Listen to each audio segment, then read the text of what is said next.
Hello class, welcome to Module 4. We're about to start on, as I said, Module 4. And before we start, I say this every module, but be sure that you read Chapter 4 before we start this lecture. Because again, a lot of the material that we're going to be covering is going to be discussed in Chapter 4. And you're going to really benefit by reading the chapter before you start with this lecture. Now, I am here in downtown Los Angeles where we're at Gizmo's Cereal Bar.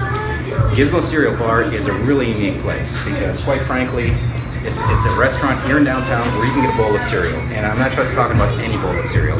I'm talking about like the best bowl of cereal you've ever had.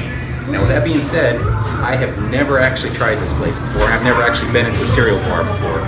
This is going to be a new experience for me, but I've heard a lot of good things about this place. And quite frankly, it's got a 5-star review on Yelp, which is amazing because like there are people voting down like videos of kittens on YouTube. Nobody has come here and voted it down, so that's a pretty amazing thing.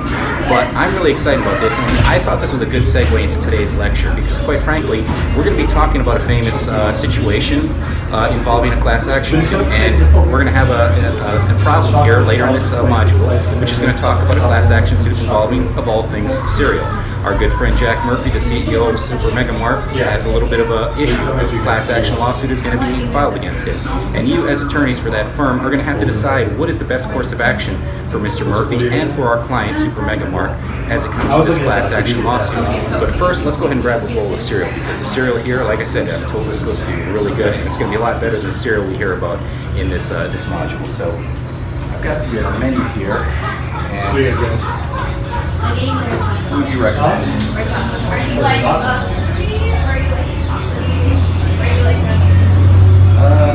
you know, the cinnamon sounds good. That horchata bowl sounds really good. Really? Okay, well, we're going to go with the horchata bowl, so I'm going to go with that. And, what do you want, Gus? I want the peanut butter bowl. Horchata and peanut butter. Now I gotta say, I just love the atmosphere in this place. I mean, it just takes you back to childhood, being a kid again, sitting in front of the TV on a Saturday morning, watching cartoons with a bowl of your favorite cereal in front of you. And as crazy as this sounds, having all these boxes of cereal on the wall, it's very enticing. It gets you really excited about the meal you're about to have, about the cereal you're about to have. And I mean, I just love how they just really make this such an inviting and enticing place. And right off the bat, I mean, the 3 bowls of cereal you just saw there, I mean, it looks really good. I mean, this is going to be an exciting meal. That one's cool. I just love peanut butter. I'm always a fan of peanut butter. That looks really good. Yeah.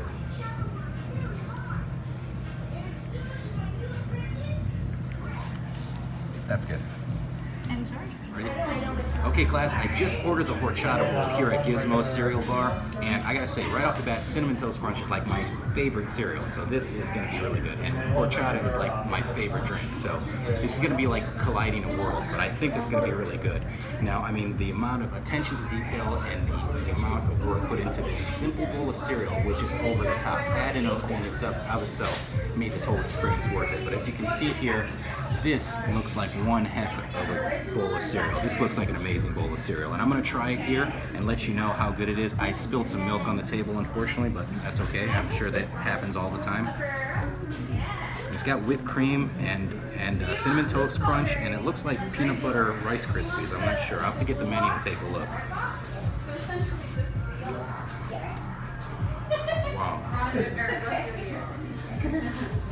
Guys, if you're in LA, you've got to come here. This is incredible. This is like a dessert more than a breakfast, but this is an incredible bowl of cereal. Now, class, as we go along in the module, we're gonna deal with Jack Murphy's class action lawsuit that's been filed against Super Mega Mart. And again, it's gonna involve cereal. Fortunately, this cereal, as we're gonna discover with the Pro Cereal brand, they had some asbestos in their cereal. This cereal, I'm pretty sure, does not.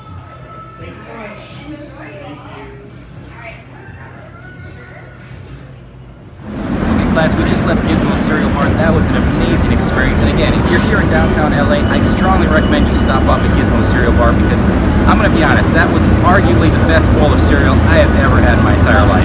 And you definitely want to experience that at least once. Now, folks, we're going to talk in a future, and in this module, we're going to talk about the class action lawsuit that's been filed against Super Mega Mart.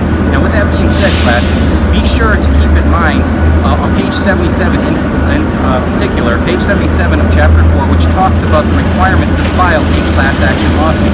In order to file a class action lawsuit, you have to meet the CANT, the C-A-N-T, the commonality, the actuality, the numbers, and the typicality. Those are the requirements you need to have to be able to file a class action lawsuit.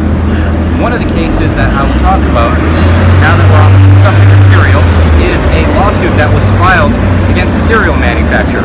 You all heard of Captain Crunch Crunch Berries. Well, somebody sued Captain Crunch because they argued that in actuality, Captain Crunch contained no crunch berries. Yes, class, somebody filed a suit against Captain Crunch saying that there were no crunch berries in it.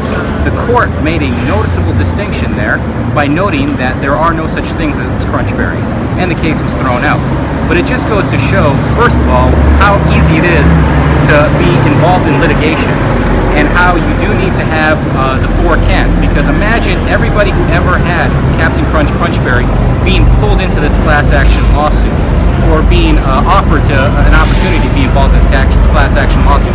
In that particular scenario, I think you have the numbers. Almost probably everybody in America has at some point or another had Captain Crunch Crunchberry. To be honest, class, she probably met all 4 characteristics, including typicality. Now, number 4 typicality doesn't mean that it's a typical lawsuit. Clearly, this wasn't. Typicality basically means she was the same as all the other plaintiffs. So if she was suing on behalf of everybody who ate regular Captain Crunch and she was the only one who had crunch berries, then she would have been atypical. At the end of the day, the reason she lost was because, well, the lawsuit was total nonsense. Make sure that you are familiar with the four factors that you need to have in order to file a class action lawsuit. Again, on page 77, the C-A-N-T.